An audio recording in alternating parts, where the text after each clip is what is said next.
She thought her wedding day would be the beginning of forever, a day of love, family, and celebration. Instead, it became a stage for whispers, sneers, and cruel laughter. The groom's family didn't see her heart, her brilliance, or her worth. They only saw her skin. What they didn't know was that the woman they mocked carried a power that could shatter their empire with a single decision. And when the truth came out, the world would never look at them the same.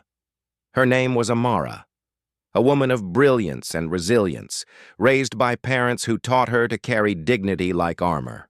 She wasn't just a bride in white lace. She was a woman who had built her life on discipline, compassion, and quiet triumph. And yet, as she walked down the aisle, she felt more than love in her groom's eyes.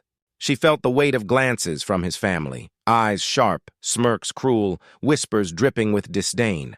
The ceremony glimmered with chandeliers and roses, but beneath the beauty, venom simmered. Not our kind.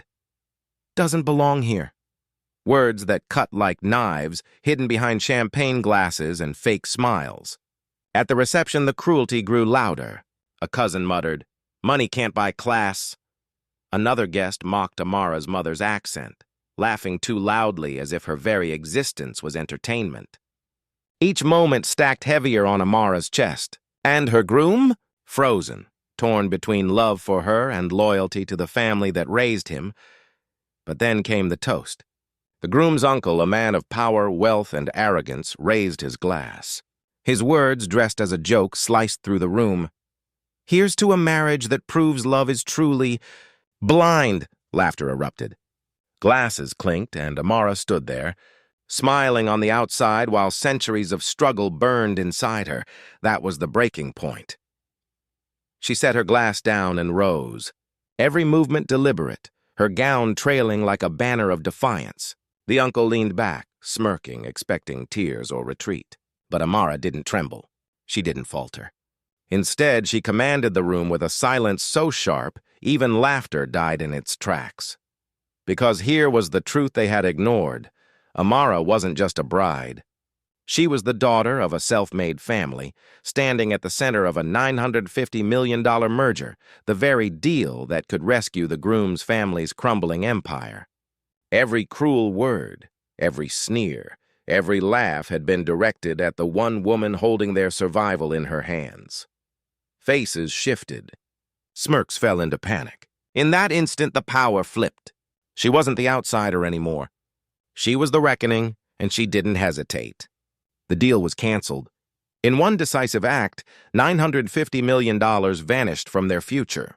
Their empire, their pride, their illusion of superiority, gone. Amara didn't do it for revenge. She did it for dignity.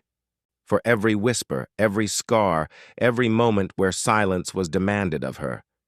She walked away from that wedding not as a broken bride, but as a woman who proved that respect is not optional, and dignity is never negotiable. But Amara's story doesn't end there. It points to something bigger.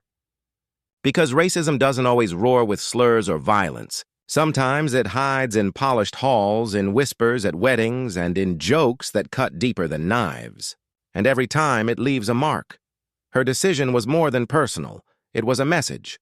Power lies not in wealth or arrogance, but in the courage to stand tall. Yet the question remains, how many more Amaras will face rooms filled with laughter at their expense? And when they do, will the world keep laughing, or finally start listening? Because in the end, this wasn't just about a wedding. It was about who we choose to be when prejudice tries to disguise itself as tradition. And maybe the real question isn't whether Amara made the right choice. It's whether we, as a society, are finally ready to make ours.